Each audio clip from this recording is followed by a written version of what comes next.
श्रीवासुदेव विमलामृतधामवासं नारायणं नरकतारणनामधेयं श्यामं सितं द्विभुजमेव चतुर्भुजं च त्वं भक्तिधर्मतनयं शरणं प्रपद्ये शास्त्रमत्र निजभक्तिमतां नराणम् एकान्तधर्ममखिलं परिशीलयन्तम् अष्टाङ्गयोगकलनाश्च महाव्रतानि त्वं भक्तिधर्मतनयं शरणं प्रपद्ये श्वासेन साकमनुलोमविलोमवृत्त्या स्वान्तर्बहिश्च भगवत्युदानिजस्य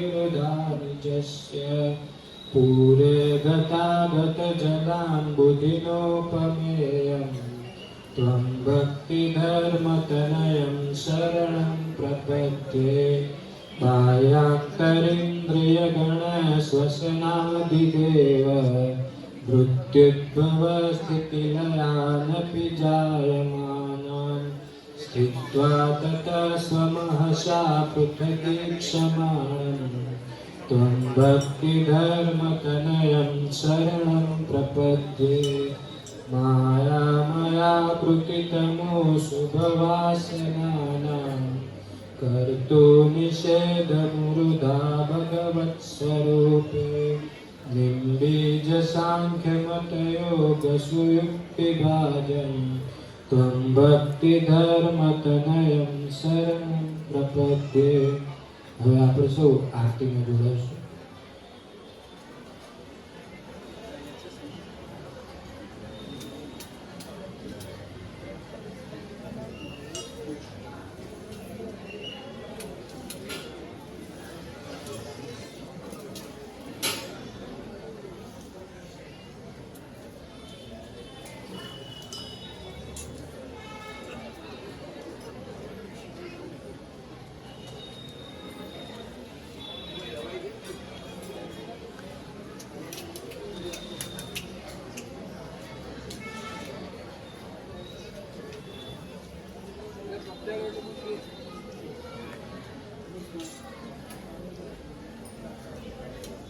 સારો કરી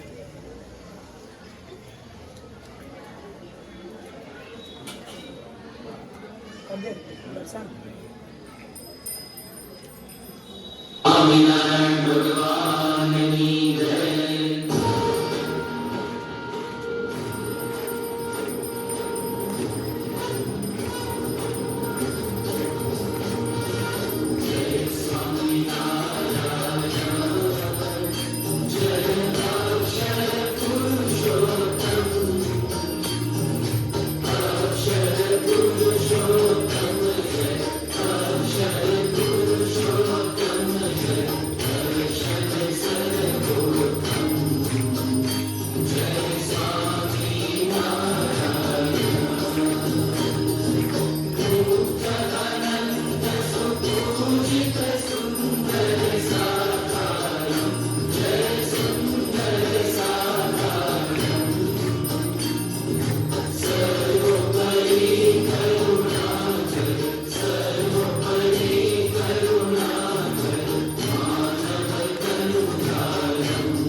तमेव मनभं ब्रह्मस्वरूपं मुदा वन्दे यज्ञपुरुषदासचरणं श्रीयोगिराजं तथा वन्दे श्रीप्रमुखं महन्तगुणिनं मोक्षाय भक्त्या सदा।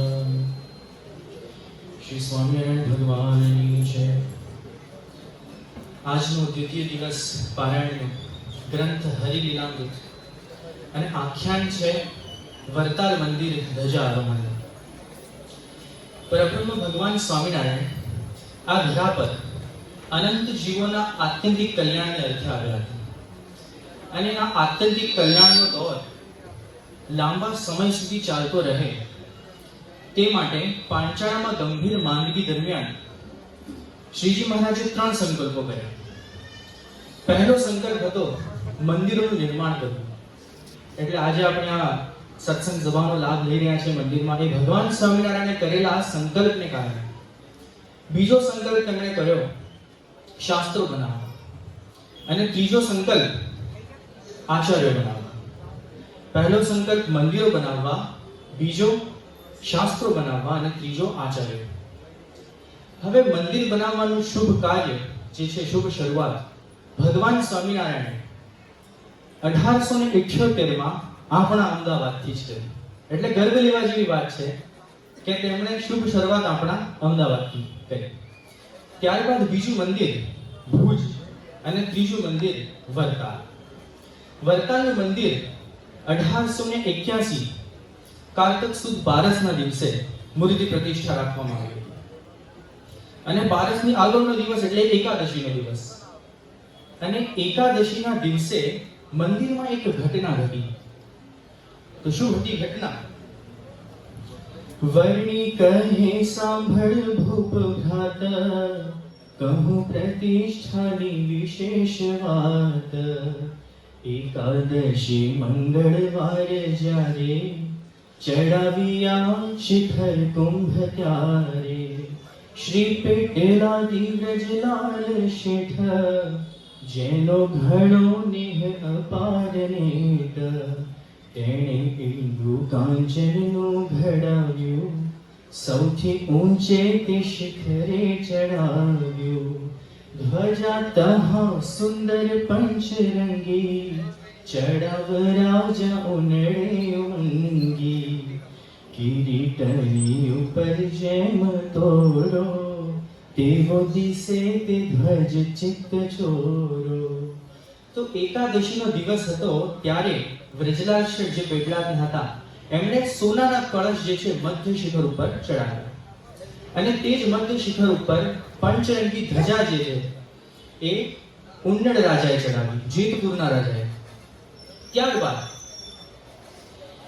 બીજી ધજા સુરતના નિવાસી, લાવ્યા હતા તે પણ ખૂબ ખાસી।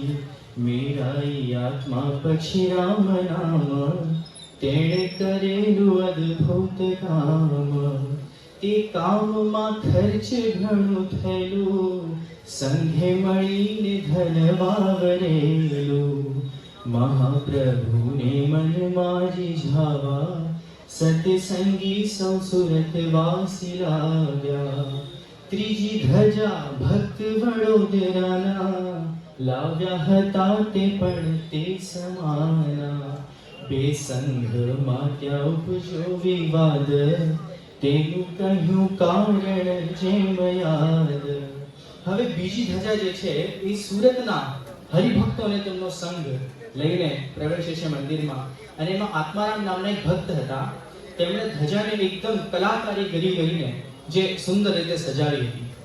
અને ત્રીજી ધજા એ વડોદરાના હરિભક્તોને એમનો સંઘ લઈને મંદિરમાં પ્રવેશે છે। એટલે પહેલી ધજા તો રાજા ઉન્નડે પંથે શિખર પર ચડાવી, બીજી ધજા જે છે એ સુરતના હરિભક્તોને એમનો સંઘ લઈને આવે, અને ત્રીજી ધજા એ વડોદરા અને એમનો સંઘ જે હરિભક્તોનો એ લઈને આવે છે।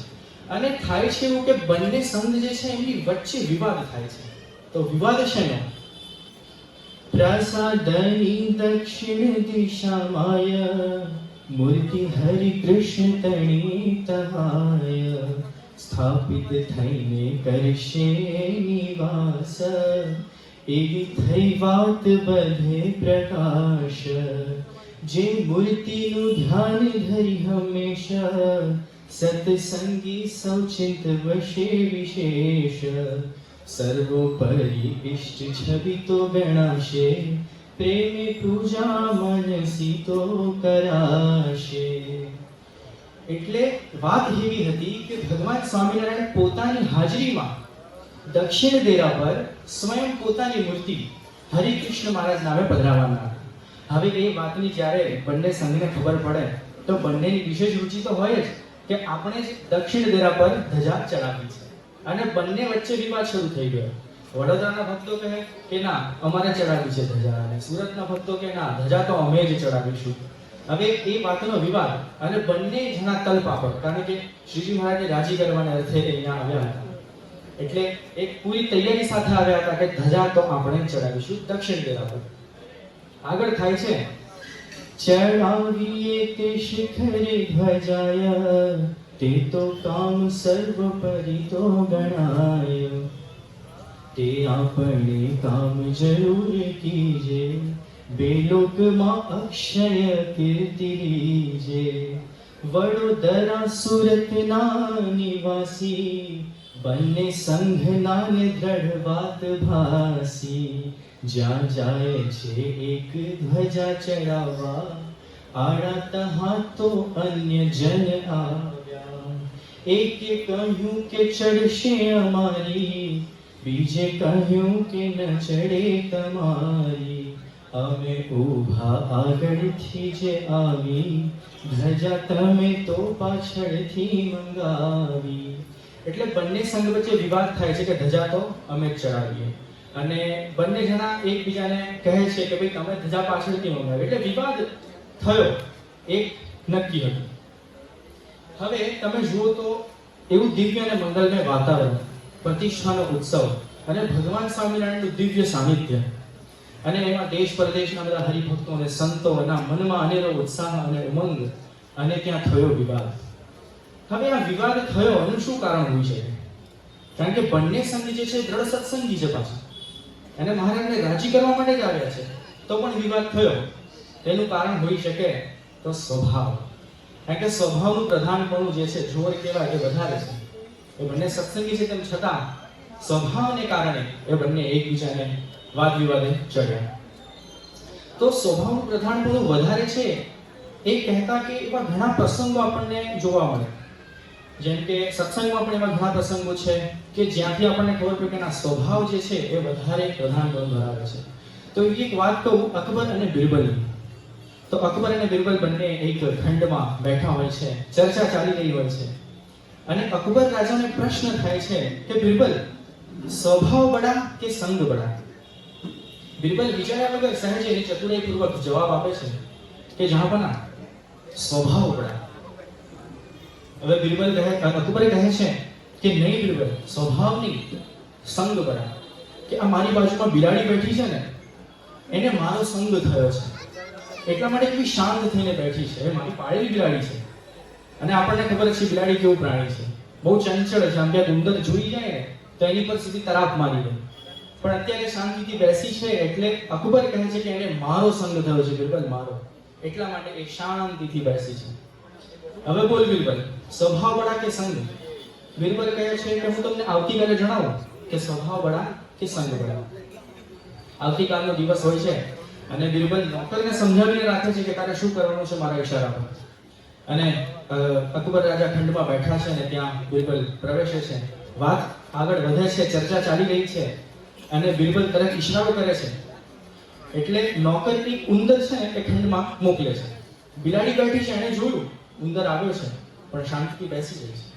પછી બિરબલ ફરીથી ઈશારો કરે છે, એટલે 5 ઉંદર એક સાથે નોકર અંદર મોકલે છે, અને બિલાડીથી હવે રહેવાતું નથી, અને એના મૂળ જે સ્વભાવ છે એની પર આવે છે, અને તરત જ ઉંદર પર ત્રાપ મારે છે, અને એને ચાઉં કરી જાય છે.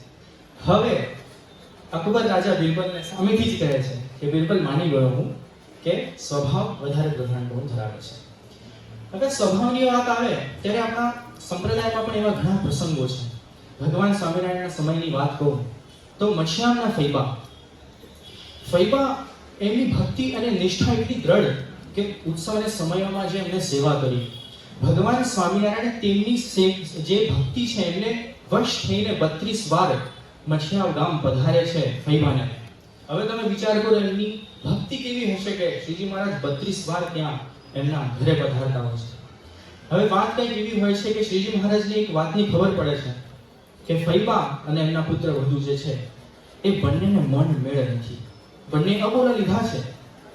તો શ્રીજી મહારાજને આમંત્રણ આવે છે મચ્છિયાવ ગામ જવાનું, ત્યારે શ્રીજી મહારાજ જાય છે અને એમના પુત્રવધુનું ગામ મચ્છિયાવની પહેલા જ આવે છે, એટલે પુત્રવધુને ત્યાં પહેલા શ્રીજી મહારાજ જાય છે. અને ત્યાં જેવા એ પહોંચે છે તો જે એમના પુત્રવધુ છે ફૂલજીબા એ બહુ જ હર્ષ વિભોર થઈને શ્રીજી મહારાજનું સ્વાગત કરે છે અને કહે છે કે મહારાજ તમે કહો એ પ્રમાણે હું માફી માંગવા તૈયાર છું, પણ મારા સાસુ જે છે ને મારો સ્વીકાર કરે ને એવું તમે કંઈક કરો.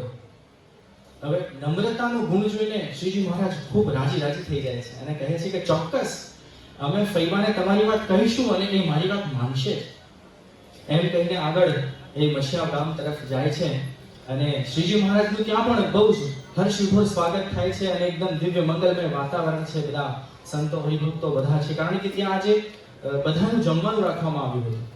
એટલે આવા વાતાવરણમાં, દિવ્ય વાતાવરણમાં શ્રીજી મહારાજ ફૈબાને કહે છે કે ફૈબા તમે મારી એક વાત માનશો? એટલે ફૈબા કહે છે મહારાજ કેમ ન માનીએ, તમે કહો. શ્રીજી મહારાજ કહે છે કે તમે પણ સત્સંગી છો અને તમારા પુત્ર વધુ છે એ પણ સત્સંગી છે, પણ બંનેને એકબીજામાં મન મેળ નથી, તેથી મને અંતરમાં અસુખ રહે છે. એ સાંભળતાની સાથે જ ફૈબા જે છે ને એ કહે છે કે મહારાજ તમને એ બાઈએ ભરમાવ્યા છે, માટે તમે એ તંત મૂકો અને બીજી કઈ વાત કરો. શ્રીજી મહારાજ આશ્ચર્યચકિત થઈ જાય છે કે ફૈબાએ સીધી મારી વાત ટાળી દીધી. એ જ આ ફૈબા છે જે ઉત્સવના સમયોમાં જે સેવા કરે છે, અદ્ભુત એમની નિષ્ઠા છે.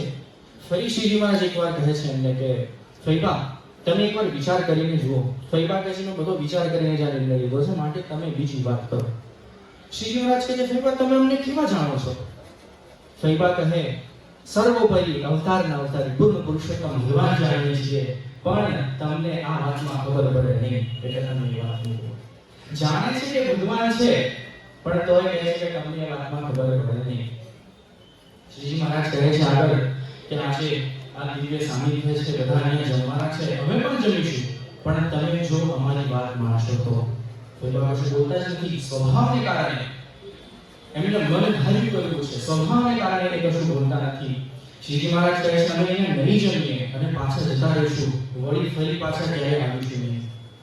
ફૈબા કહે છે હવે ધણીનો ધણી કોણ થાય, તમે તો સ્વતંત્ર છો. બસ શ્રીજી મહારાજ ત્યાંથી પાછા નીકળી જાય છે અને પછી ક્યારે એ ગામમાં જતા નથી. અર્થાત કે ભગવાનને પણ સ્વભાવને કારણે પાછું વળી જવું પડતું હોય છે, એવો છે સ્વભાવ. આમ જોઈએ તો શ્રીમદ ભગવદ ગીતામાં પણ કહ્યું છે કે સદૃશમ ચેષ્ટ ચેષ્ટઃ પ્રકૃતિઃ જ્ઞાનવાનઃ, એટલે જ્ઞાની વ્યક્તિ પણ પોતાની જે સ્વભાવ છે એને અનુરૂપ જ આચરણ કરે છે. આપણે નાના હતા ત્યારે આપણું બાળપણ યાદ કરીએ તો આપણે પણ ક્યારેક ઝઘડ્યા હોઈશું વાતમાં, એટલે કે રમવા માટે અથવા તો રમતા કોઈ વસ્તુ માટે ક્યારેક આપણે ઝઘડ્યા હોઈશું. વળી પાછા આપણા પરિવારમાં પણ એવા સંબંધ જે છે એ કોઈ બાકી નહીં કે ઝઘડા ન થયા હોય. એમાં સૌથી પહેલો નંબર આવે ને સાસુ વહુનો. એટલે એમાં તો રોજની ક્રિયાઓમાં ક્યાંક ને ક્યાંક નાના મોટા વાદ વિવાદ થતા હોય. અને ટીવી સિરિયલોમાં તમે જુઓ તો સાસુ અને વહુ એવું પાત્ર હોય ને કે વર્ષ સુધી સિરિયલ જાય અને એ પણ બહુ પ્રચલિત. એટલે એવું આ એક પાત્ર છે. બીજો નંબર આવે છે પતિ અને પત્નીનો. એમાં પણ રોજ વર્ષની ક્રિયામાં થોડા મોટા નાના મોટા વાદ વિવાદ થતા હોય. અને જો વાદ વિવાદ ન થાય ને એવું લાગે કે પ્રેમ ઓછો તો નથી થઈ ગયો ને. એ બધા પરણેલા હોય એ બધાને ખ્યાલ કે ના એ વાત તો સાચી છે, વાદ વિવાદ તો થયા રાખે. એવી રીતે બીજા સંબંધો છે કે ભાઈ અને ભાઈ બહેન, એ બધામાં પણ થોડા ઘણા ઝઘડા અને વાદ વિવાદ તો થતા હોય છે. એનું કારણ છે માણસની પ્રકૃતિ. માણસ માત્રની પ્રકૃતિ એવી છે કે ઝઘડવું એ એનો સ્વભાવ છે. તમે જો ક્ષેત્ર જે ક્રિકેટ ક્ષેત્ર હોય, રાજનીતિનું ક્ષેત્ર હોય, શિક્ષણ ક્ષેત્ર, ઘણા બધા ક્ષેત્રોમાં પણ ઝઘડા જે છે એ જોવા મળતા હોય છે. હવે વાત છે સુરત અને વડોદરા, આ બંને સંઘ જે છે એકબીજાને ઝઘડી ઉઠ્યા છે. તો એનો સ્વભાવ એનું કારણ છે. અને હવે એકબીજાને પોતાની નિષ્ઠાની વાતો કરે છે, વખાણ કરે છે પોતાના, કે અમારી નિષ્ઠા તો એવી છે ને કે ભગવાન સ્વામિનારાયણ વચનામૃતમાં કહ્યું છે લોયા 3માં કે ભગવાન અને સંતને અર્થે શું ન થઈ શકે એવી નિષ્ઠા અમારી છે. એટલે સુરતના હરિભક્તો પણ એવા પ્રસંગો કહે છે કે અમારી નિષ્ઠા પણ કઈ ઓછી નથી. એટલે બંને માનતા તો નથી જે કે એની વાત. અને હવે તો એવું લાગે ને કે વાદ વિવાદ થયો છે ને હવે તો મારામારી જ થશે. એનું કારણ પણ છે કે જ્યારે વાદ વિવાદ વધે ને ત્યારે વ્યક્તિની બુદ્ધિ જે છે ને એ કામ કરવાનું બંધ કરી દે છે. એટલે આપણે એવા ઘણા કિસ્સા જોયા છે કે જેમાં મારામારી થઈ જાય છે. એટલે થોડી વાદ વિવાદ થાય તો થોડું વધે આગળ, એટલે મનુષ્ય જે હદ ઉપર આવી જાય કે ના હવે તો હું જે મારું ધર્મ છે એ જ કરીશ, એટલે હવે તો મારામારી થશે એવું જ લાગે. અને શ્રીમદ ભગવદ ગીતામાં કહ્યું છે ક્રોધાત ભવતિ સમોહ સમોહાત સ્મૃતિ વિભ્રમઃ સ્મૃતિ ભ્રંશાદ બુદ્ધિનાશો બુદ્ધિનાશક પ્રણશ્યતિ. અર્થાત કે જ્યારે ક્રોધ આવે ને ત્યારે મોહ ઉત્પન્ન થાય છે, અને મોહને કારણે સ્મૃતિનો નાશ થઈ જાય છે. સ્મૃતિનો જો નાશ થાય તો બુદ્ધિનો પણ નાશ થઈ જાય છે. જો બુદ્ધિ નાશ પામે ને તો મોક્ષના માર્ગથી પતન થઈ જાય છે. એટલે ક્રોધનું સીધું કનેક્શન આપણા મોક્ષના માર્ગ ઉપર છે, આપણા અક્ષરધામના માર્ગ ઉપર. તો હવે શું વિચાર કરો છો, ગુસ્સો કરવો જોઈએ કે નહીં કરવો જોઈએ? એટલે આમ ન કરવો જોઈએ તો ખ્યાલ છે, પણ એવું થતું નથી. આપણા ગુરુવર્ય પણ કહે છે કે આ જે સ્વભાવ જે છે ને એ ટાળવા કઠણ છે બહુ. ઈર્ષ્યા છે, પછી અભિમાન છે, એ બધા એવા સ્વભાવ છે કે આપણને ખ્યાલ પણ ન હોય કે આપણામાં અભિમાન આવી ગયો છે. તો ટળે તો કેવી રીતે? તો એનું સોલ્યુશન એ છે કે ભગવાન અને સંતના આશીર્વાદ થઈને આવા જે કઠણમાં કઠણ સ્વભાવ છે ને એ બધા ટળી જતા હોય છે. તો આપણે રોજ પ્રાર્થના કરતા જ હોઈએ છીએ સવારે પૂજામાં. તો એમાં આપણે પ્રાર્થના કરીએ, જો આપણને આપણી અંતરદૃષ્ટિ કરીને આપણા સ્વભાવનો ખ્યાલ આવે તો. હવે આગળ આ જે દિવ્ય મંગલમય વાતાવરણ હતું એમાં આ જે ઝઘડો થયો ને એના કારણે વાતાવરણ થોડું ગહડાઈ ગયું. અને એ વાત જે છે એ શ્રીજી મહારાજ પાસે પહોંચી. હવે એવી રીતે વાદ થયો અઘાત પહોંચી તે તો પ્રભુ પાસ વાત. નિત્યાખ્યર સ્વામી મુનિ બ્રહ્મ સાથે ત્યાં મોકલ્યા શ્રી વૃષવંશનાથે. લાગ્યા જય બંને સમજાવવાને બેમાંથી એકે કશુંય ન માને. કહે મુનિ બ્રહ્મ સુનો મંગે નવાદ કીજે હરિભક્ત સંગે. હવે શ્રીજી મહારાજને આ વાતની ખબર પડી કે આવો વાદ વિવાદ થયો છે, એટલે એમણે બ્રહ્માનંદ સ્વામી અને નિત્યાનંદ સ્વામી બેને સમજાવવા માટે મોકલ્યા કે તમે આ બંને સંઘને થોડું સમજાવો. એટલે બ્રહ્માનંદ સ્વામીએ ઉપદેશ આપતા કહ્યું કે જો હરિભક્તો સાથે તો છે ને વાદ વિવાદ ન જ ગયા. અને કહેવા લાગ્યા જે હારે પામે હરિભક્ત સાથે તેણે રીઝે દેવ ત્રિલોકનાથે. તે તો હાર નથી સુવર્ણ હાર શોભા વધે તે થકી તો અપાર. સદા નમે તે ફળવાન વૃક્ષ સદા નમે તે કુળવાન દક્ષ. નહીં નમે સુકલ કાષ્ઠ કોય નમે નહીં જે જન મૂર્ખ હોય. એટલે સીધા શબ્દોમાં એમણે સમજાવવામાં કહી દીધું કે મૂર્ખ હોય ને એ નમે નહીં. એમણે કીધું, બ્રહ્માનંદ સ્વામીએ ઉપદેશ આપતા કહ્યું કે અત્યારે તમે જો હારશો ને હરિભક્ત સામે તો એ કઈ હાર નથી, એ તો તમારું સુવર્ણ હાર કરીને તમારી શોભા વધારે અને વળી શ્રીજી મહારાજ રાજી થઈ જશે તમારાથી. જેમ કે ફળ હોય, જે વૃક્ષ હોય એમને ફળ જો બહુ બધા લાગે ને તો વૃક્ષ થોડું નમે. બસ એવી જ રીતે કુળવાન વ્યક્તિ હોય ને મનુષ્ય એ પણ નમે, પણ મૂર્ખ હોય ને એ નમે નહીં. એટલે સીધા શબ્દોમાં મેં કહી દીધું કે હવે તમારે શું કરવું જોઈએ. તો શું લાગે છે, વડોદરાના કે સુરતના કયા હરિભક્તો નમતું લેશે? જોઈએ આપણે આગળ. તો આપણો જે સત્સંગ જે છે ને એ આપણને દાસત્વ ભાવના, જે નમવું જે છે કે નમ્રતા, એ શીખવે છે. બ્રહ્માનંદ સ્વામી ઉપદેશમાં એ જ કીધું કે તમે નમતું લઈ લો. આપણે જ્યારે સભામાં આવતા હોઈએ છીએ ત્યારે આપણને પણ શીખવાડવામાં આવે છે કે બધાને પગે લાગીને આપણે જય સ્વામિનારાયણ કહેવું. એવી આપણી સંસ્કૃતિ છે. અને એ બંને સંઘ પાછા હરિભક્ત છે અને એમનું ઝઘડવું તો ન જ જોઈએ એવા ઉપદેશ એમણે આપવાના શરૂ કર્યા. વળી શ્રીજી મહારાજ પણ કેવી ભક્તિનો સ્વીકાર કરે છે. દાસના દાસ થઈને વળી જે રહે સત્સંગમાં, ભક્તિ તેની ભલી માનિશ રાચિશ તેના રંગમાં. એટલે જે દાસત્વ ભાવના જે આપણને અહીંયા શીખવાડવામાં આવે છે કે દાસના દાસ થઈને રહેવું અને નમ્રતા જે છે એ ગુણ આપણે ગ્રહણ કરવું જોઈએ. તો આપણા ગુરુવર્યો અને ઈષ્ટદેવ પણ આપણને એમના જીવન દ્વારા આપણને એ જ શીખ આપે છે કે હંમેશા નમતા રહેવું, નમ્રતા જે છે એ ગુણ આપણે ગ્રહણ કરવું જોઈએ. તો એવો એક પ્રસંગ તમને કહું, ભગવાન સ્વામિનારાયણના સમયમાં કરજીસર નામનું ગામ, ત્યાં જન્માષ્ટમીનો મહોત્સવ, ભગવાન સ્વામિનારાયણનું દિવ્ય સાનિધ્ય અને આ ઉત્સવ જે છે એની શરૂઆત થાય છે. અને બ્રહ્માનંદ સ્વામી અને એમનું મંડળ જે છે એ આવે છે. એ પ્રવેશ કરે છે ત્યારે સ્વામિનારાયણ ભગવાન એ જોવે છે અને શ્રીજી મહારાજ ઊભા થઈને દંડવત કરવા લાગે છે. હવે ભગવાન પોતે ઊભા થઈને દંડવત કરે તો ભક્તને કેવું મનમાં થાય? બસ એવું જ બ્રહ્માનંદ સ્વામીને થાય છે. બ્રહ્માનંદ સ્વામી તરત એમને હાથમાં ઝીલી લે છે અને કહે છે, મહારાજ તમે અમને દંડવત કરો ને એમને દૂષણ સમાન લાગે છે. પણ શ્રીજી મહારાજ ઉત્તર આપતા કહે છે કે ભક્તની ભક્તિ કરવી ને એ તો અનાદિકાળની રીત છે અને ભગવાનની મોટપ પણ એમાં જ છે. એટલે આપણા ભગવાનમાં પણ આપણને ગુણ જોવા મળે છે કે દાસના દાસ થવું. બરાબર છે. અને આપણા પ્રગટ ગુરુજી મહંત સ્વામી મહારાજ, પ્રમુખ સ્વામી મહારાજ, એમના જીવનમાં પણ ઘણા પ્રસંગો આપણે જોઈએ તો બસ આપણે દાસત્વ ભાવના, નમ્રતા, નમવું એ જ શીખવાડવામાં આવે છે અને એ આપણને જોવા મળે છે. હવે આપણો સત્સંગ તો છે નમવાનો, દાસના દાસ થવાનો. બસ તો એવી વધારે ઉપદેશ આપતા બ્રહ્માનંદ સ્વામી કહે છે, સુરતના હરિભક્તોને કહે છે, કરવા હરિ રાજી હોય તો નમજો ભક્ત સમીપ કોઈ તો, હૃદય હરિ રાજી તો થશે રે, મન વાંચુ વરદાન આપશે.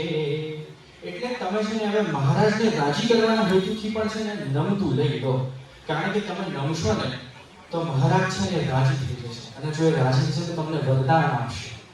હવે સુરતના હરિભક્તો રાજી કરવા તો આવ્યા હતા એટલે એમણે વિચાર કર્યો કે આપણે નમતું લઈ લઈશું ને તો મહારાજ રાજી થઈ જશે અને વરદાન પણ આપે. એટલે વરદાનનો લોભ પણ એમને જાગ્યો. એટલે હવે સુરતના હરિભક્તોએ નમતું જોખવાનો નિર્ણય લઈ લીધો. હવે વાત આગળ.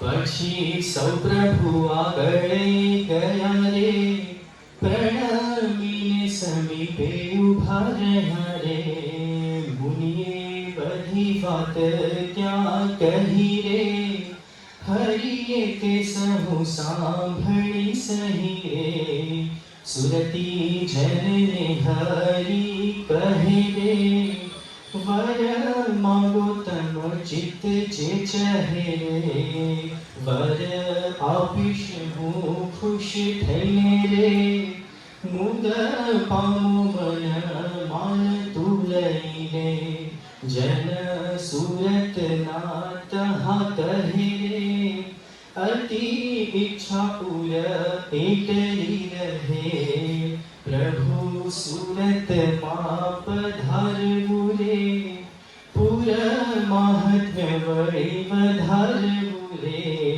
સુણી રાજી શ્રી હરિ થયા રે, વર દીધો પ્રભુ તે દયા કરી રે, પૂર સુરત માં પધારશું રે, વળી ત્યાંનો મહિમા વધારશું રે. હવે શ્રીજી મહારાજ સરળતાથી જે સુરતના હરિભક્તોનો સંઘ જે છે એમણે નમતું લઈ લીધું છે.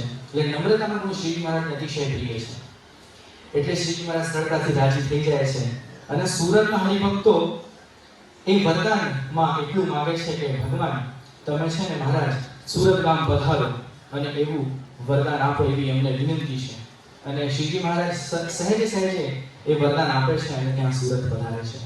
હવે આગળ વાત એવી થાય છે કે સુરતના હરિભક્તો જે દક્ષિણ દેરા પર ધજા ચડાવવા માટે તલપા પર હતા એમણે એ છોડીને ઉત્તર દેરા પર ધજા ચડાવી. તો પણ એમનું નામ આજે ઇતિહાસમાં છે. એનું કારણ એટલું જ કે મહારાજ સ્વામી એમને રાજી કર્યા. તો આપણા પ્રગટ ગુરુ હરિ મોહન સ્વામી મહારાજ પણ આપણને કહે છે ને કે દાસના દાસ છો. એટલે અક્ષરમ અહમ પુરુષોત્તમ દાસોસ્મિ. અક્ષર એવો હું પુરુષોત્તમનો દાસ છું. એટલે કે આપણે આપણું મનગમતું મૂકીને મહારાજ અને સ્વામીની આજ્ઞામાં રહીએ તો મહંત સ્વામી મહારાજ આપણી પણ વિશેષ રાજી થાય છે. એટલે આપણે પણ આજના દિવસે એવી પ્રાર્થના કરીએ કે આપણામાં પણ એવો સરળતાનો ગુણ જે છે એ આવે, નમ્રતા એ ગુણ આપણામાં આવે, અને દાસત્વતાનો ગુણ એ આપણામાં આવે, અને તને મને ધન્ય કરીને આપણે સુખી થઈએ એવી મહારાજ સ્વામીના ચરણોમાં પ્રાર્થના. સ્વામી નારાયણ નારાયણ